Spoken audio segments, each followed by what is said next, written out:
जो कुछ भी रमेश बिधूड़ी ने संसद में बोला वो सब प्री प्लान था। अब अगर आप पूरे YouTube में भी खंगाल कर देख लो तो आपको वो वीडियो कहीं नहीं मिलेगा कि वो बिधूड़ी को अप्रिशिएट कर रहे थे कि तुम बहुत अच्छा कर रहे हो। सारे घटनाक्रम के बाद रमेश बिधूड़ी एक मुस्लिम विरोधी चेहरे के रूप में उभर कर सामने आया, क्योंकि दिल्ली से लगे राजस्थान के बड़े इलाके में गुर्जर की बड़ी आबादी है।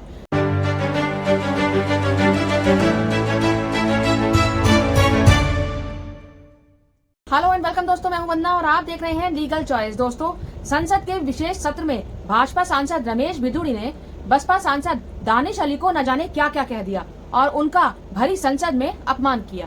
इसके वैज्ञानिक ओए बड़वे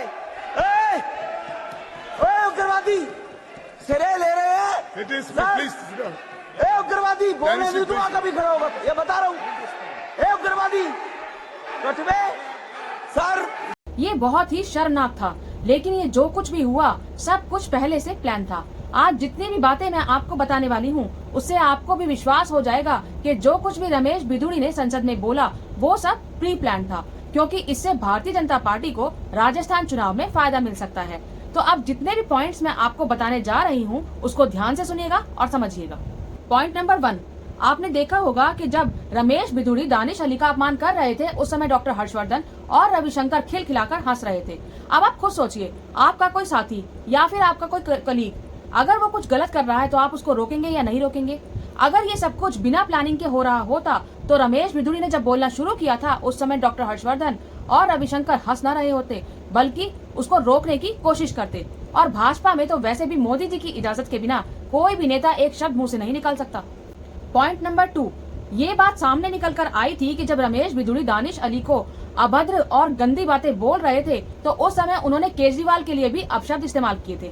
लेकिन अब अगर आप पूरे YouTube में भी खंगाल कर देख लो तो आपको वो वीडियो कहीं नहीं मिलेगा जिसमें केजरीवाल के लिए अपशब्दों का इस्तेमाल हुआ है, क्योंकि यहाँ पर टारगेट सिर्फ मुस्लिम था। पॉइंट नंबर 3, ऐसा कहा जा रहा है कि जब रमेश बिधूड़ी दानिश अली के लिए अपशब्दों का इस्तेमाल कर रहे थे उस समय दानिश अली बिल्कुल शांत थे, लेकिन ऐसा नहीं था। दानिश अली ने प्रतिक्रिया दी थी लेकिन वीडियो से उस हिस्से को भी काटकर निकाल दिया गया।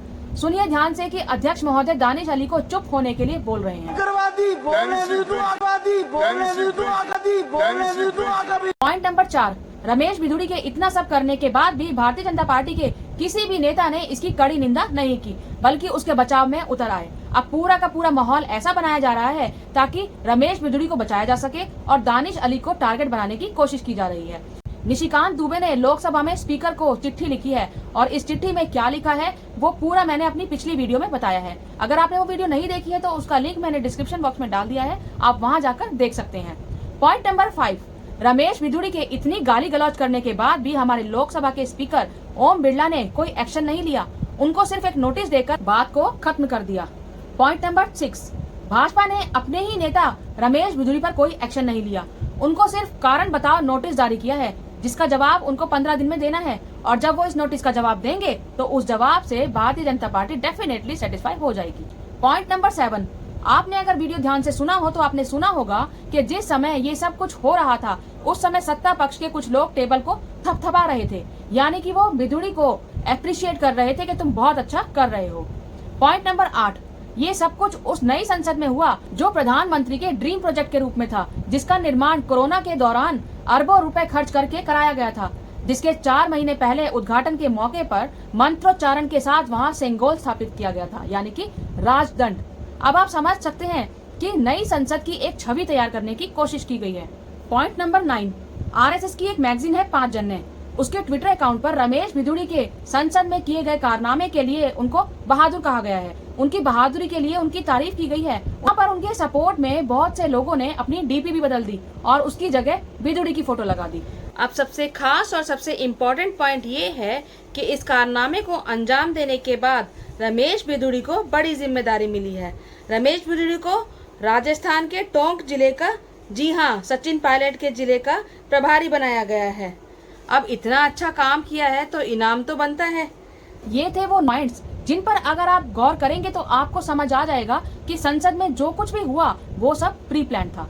संसद में ये सब होने के बाद रमेश बिधूड़ी को न सिर्फ हिंदुओं का हीरो बताया जा रहा है बल्कि जाति का हीरो भी बताया जा रहा है, उनको वीर गुर्जर बताया जा रहा है।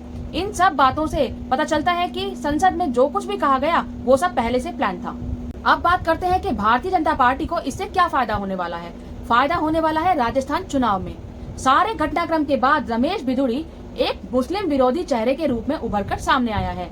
आपको क्या लगता है कि ये सब अचानक ही हो गया? जी नहीं, ये सब प्री प्लान था। क्लिप को वायरल करना, वीर गुजर बताना, रमेश बिधूड़ी को बचाने का पूरा माहौल बनाना, ये सब प्लानिंग है राजस्थान चुनाव के लिए, क्योंकि दिल्ली से लगे राजस्थान के बड़े इलाके में गुजर की बड़ी आबादी है। भाजपा को लगता है कि इस कम्युनल बेस पर जाति कार्ड खेलने से पार्टी को फायदा मिल सकता है।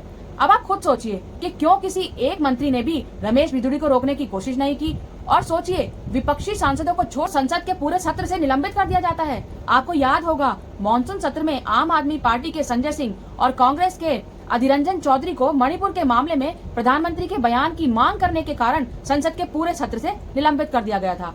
लेकिन यहाँ इतना सब होने के बाद भी कोई एक्शन नहीं लिया जाता, बल्कि एक नोटिस देकर छोड़ दिया जाता है। आपको क्या लगता है, क्या ये सब एक प्लान था या फिर ये सब कुछ अनायास ही हो गया?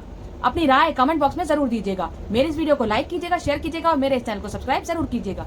जय हिंद, जय भारत।